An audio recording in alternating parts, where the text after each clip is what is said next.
Salut à tous, aujourd'hui j'aimerais parler d'un sujet qui nous concerne tous, qu'on soit sportif ou non, et c'est le sujet du sommeil. Et pourquoi le sommeil est important, et surtout pourquoi il ne faut surtout pas le négliger. On voit ça maintenant.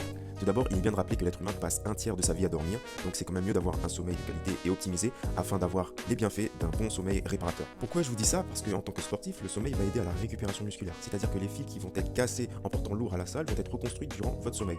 Ensuite, un sommeil de qualité va permettre de consolider tout ce qui est lié à la mémoire et à la créativité. Il va jouer un rôle aussi essentiel sur notre système immunitaire, notre métabolisme, notre poids et notre santé cardiovasculaire. Et puis aussi, dans notre quotidien, notamment au travail avec les collègues, le sommeil va aider à garder de bonnes relations sociales. Mais il est important de dire que le sommeil, personnellement, va préserver votre santé mentale, de la dépression et de l'anxiété. Là, je vous ai cité un peu tous les bienfaits qui sont liés à un sommeil de qualité, mais je vais maintenant vous donner les points négatifs qui sont liés au manque de sommeil, notamment le manque de concentration et la baisse des réflexes qui peuvent être dangereux lorsqu'on fait un travail qui demande de la concentration. Moi, par exemple, qui suis chauffeur, je suis obligé d'avoir un bon sommeil car sans ça, je risque de causer des accidents, notamment avec la somnolence, la baisse des réflexes et le manque de concentration. Alors, c'est important de faire attention à son sommeil, mais il faut aussi comprendre les différentes phases qu'il y a dans le sommeil.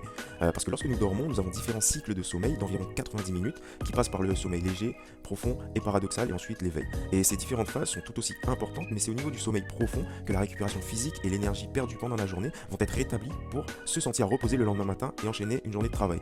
Et c'est durant le sommeil paradoxal que se consolide la mémoire et la régulation de l'humeur, et c'est dans cette phase que vont se créer les rêves. Pour moi, le sommeil, c'est ce qui alimente notre rythme de vie, car sans lui, on ne peut pas performer et du coup, on va stagner même avec la meilleure des disciplines.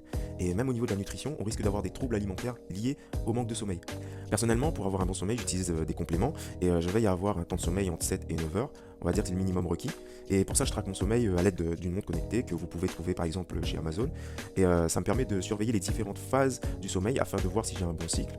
Et je vous conseille de prendre une montre connectée afin de traquer votre sommeil et de voir si vous dormez bien afin de pouvoir optimiser votre sommeil ou non en fonction de si vous avez bien dormi ou pas. Bon, la vidéo va être terminée. Voilà, j'ai essayé de résumer en gros. Je ne suis pas rentré dans les détails. J'ai essayé de résumer le pourquoi le sommeil est bienfaiteur et qu'il faut absolument ne pas le négliger. J'espère que ça vous a plu. N'hésitez pas à vous abonner et on se retrouve à la prochaine.